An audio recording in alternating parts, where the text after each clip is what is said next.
ओम नमः शिवाय। आज हम सुनेंगे कर्ण की दिग्विजय और दुर्योधन का वैष्णव बयान।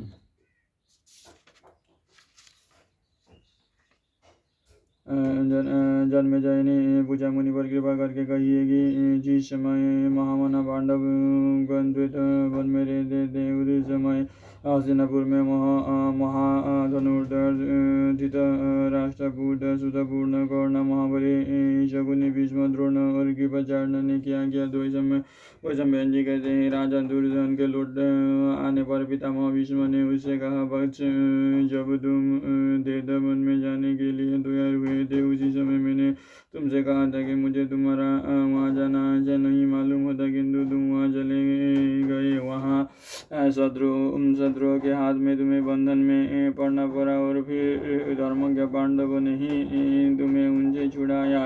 इससे तुम्हें लज्जा नहीं आती? देखो, उस समय सारी सेना और तुम्हारे भी सामने ही यह सुतपुत्र गंधर्वों से डरकर भाग गया था। उस समय तुमने महात्मा पांडव और धृष्ट बुद्धि कर्ण का पराक्रम भी देखा ही होगा। यह कर्ण तो धनुर्वेद शूरवीर था, यह धर्म में पांडवों के चौथाई हिस्से का बराबर भी नहीं। अतः इस कुल की वृद्धि के लिए मैं तो पांडवों के साथ संधि कर लेना ही अच्छा समझता हूँ। भीष्म के इस प्रकार कहने पर राजा दुर्योधन हंसकर शकुनि के साथ चल दिए। उन्हें जाते देखकर कर्ण और दुशासन आदि भी उनके पीछे हो लिए। उन्हें अपनी पूरी बात सुने बिना ही जाते देख भीष्म जी अपने घर को चले गए। उनके जाने पर धृतराष्ट्रपुत्र राजा दुर्योधन फिर उसी जगह आकर अपने मंत्रियों से सलाह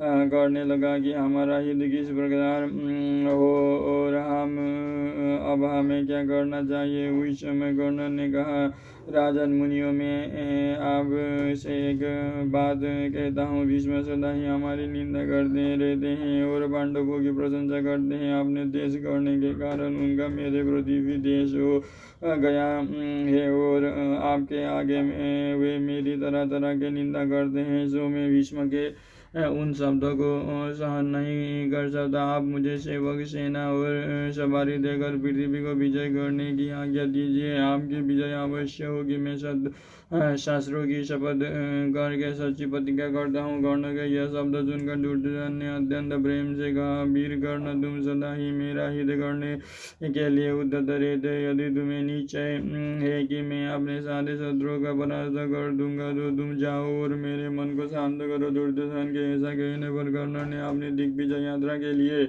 सभी आवश्यक चीजें तैयार करने की आज्ञा दी। फिर अच्छा मुहूर्त देकर मांगलिक द्रव्य उसने स्नान कर सुबह नक्षत्र और तिथि में कुछ किया। उस समय ब्राह्मणों ने उसे आशीर्वाद दिया तथा उसके रथ की गराहट से तीनों लोग गूंज उठे।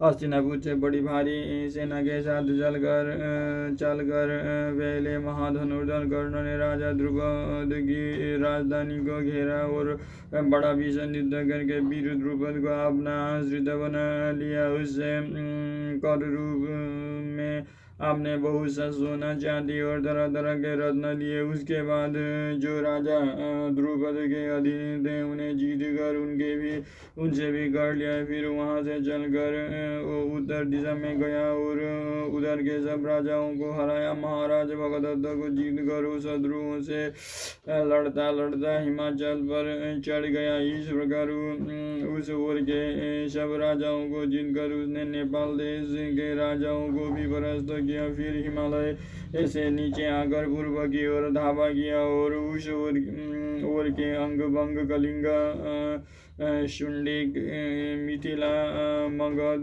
करकखंड, अवशीर, योध्य और अहिच्छत्र आदि राज्यों को जीतकर अपने वश में किया। इसके पश्चात उसने